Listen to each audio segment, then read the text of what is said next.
हमें petrol diesel का उपयोग कम करना होगा। क्या देशवासियों के साथ सरकार भी सेक्रीफाइस करने को तैयार है?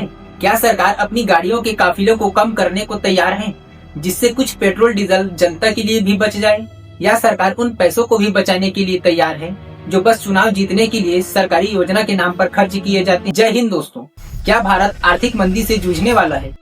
क्योंकि पश्चिम बंगाल के चुनाव में बेहद दिलचस्पी दिखाने के बाद प्रधानमंत्री नरेंद्र मोदी बोल रहे हैं कि 1 साल तक सोना न खरीदें और पेट्रोल डीजल के उपयोग से बचें और सार्वजनिक साधनों का यूज करें। साथियों, हमें पेट्रोल डीजल का उपयोग कम करना होगा, क्योंकि स्ट्रेट ऑफ हॉर्मस के चोक हो जाने के बाद अब भारत में आर्थिक संकट आ सकता है।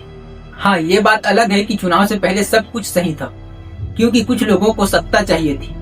तो क्या इस संकट के समय में हमें सरकार का साथ देना चाहिए? हाँ, हम साथ देने को तैयार हैं और जब जब जरूरत पड़ा हमारे देशवासियों ने सरकार का साथ भी दिया। चाहे 1991 का आर्थिक संकट हो, कोरोना का समय हो, चाहे 1965 का समय हो, जब जरूरत पड़ने पर देशवासियों ने एक वक्त का भोजन भी त्याग दिया। इस उपवास वाली बात को याद रखना दोस्तों, मैं इसकी बात आगे करूंगा। लेकिन अब सवाल आता है दोस्तों, क्या देशवासियों के साथ सरकार भी सेक्रीफाइस करने को तैयार है? तो क्या सरकार भी चुनावी रैलियों में होने वाले करोड़ों खर्च को कम करने को तैयार है? क्या बीजेपी अपने एमपी और एमएलए पर खर्च होने वाले करोड़ों रुपए को बचाने के लिए तैयार है? क्या सरकार अपनी गाड़ियों के काफिलों को कम करने को तैयार है, जिससे कुछ पेट्रोल डीजल जनता के लिए भी बच जाए?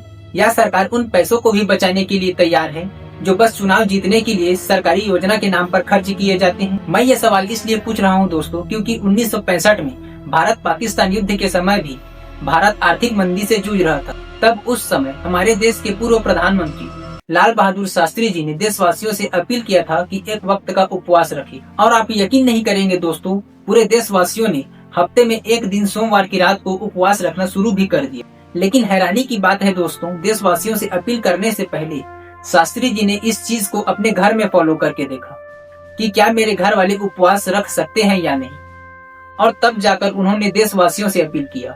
क्योंकि लोग हमारी बातों को तब मानते हैं जब हम खुद अपनी बातों पर अमल करें।